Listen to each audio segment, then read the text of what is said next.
இரண்டாவதா இந்த உடன்படிக்கை பெட்டிக்குள்ள என்ன இருந்தது? மன்னா வைக்கப்பட்ட பொற்பாத்திரம், ஆரோனின் தளிர்த்தக்கோல், உடன்படிக்கை கற்பலைகள் இருந்ததா. இந்த மூணுமே இயேசு கிறிஸ்துவ அடையாளப்படுத்துது.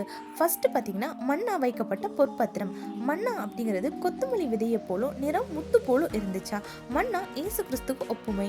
ஜீவாபம் நானேன்னு ஆண்டவரும் சொல்லியிருக்காரு. 40 வருஷம் இஸ்ரவேல் மக்களை ஆண்டவர் நடத்தினார் அப்படிங்கறதுக்கான நினைவாக தான் அந்த மன்னாவை அந்த உடன்படிக்கை பெட்டிக்குள்ள பத்திரமா வச்சிருக்காங்க. இரண்டாவதா உடன்படிக்கை கற்பலகை. இது மோசேக்கு ஆண்டவர் இரண்டாவது முறையா எழுதி கொடுத்த கற்பனை பலகை. ஃபர்ஸ்ட் டைம் எழுதி கொடுத்ததை அவர் உடைச்சிடுறாரு. ஆண்டவர் இரண்டாம் முறை மறுபடியும் எழுதி கொடுத்திருக்காரு. மூணாவதா ஆரோனின் தளிர்த்தக்கோல். ஆண்டவர் நம்ம தேற்றி வழி நடத்தவர் அப்படின்னு அர்த்தம் இந்த ஆரோனின் தளிர்த்தக்கோல்னா. இது இயேசுவோட உயிர்த்தெழுதலுக்கும் அடையாளமா இருக்குதான். உடன்படிக்கை பெட்டி சாலமோன் கட்டிய தேவாலயத்துல வைக்கும் போது 2 கற்பலைகள் மட்டும்தான் இருந்ததுன்னு வேதம் சொல்லி இருக்கு. 1 ராஜாக்கள் 8:9 பாத்தீங்கன்னா உடன்படிக்கை பெட்டி மன்னாவும் ஆரோனின் துளிர்த்தக்கோலும் அதுல காணவில்லை. இது எப்போ யாரால எடுக்கப்பட்டதுன்னு தெரியல.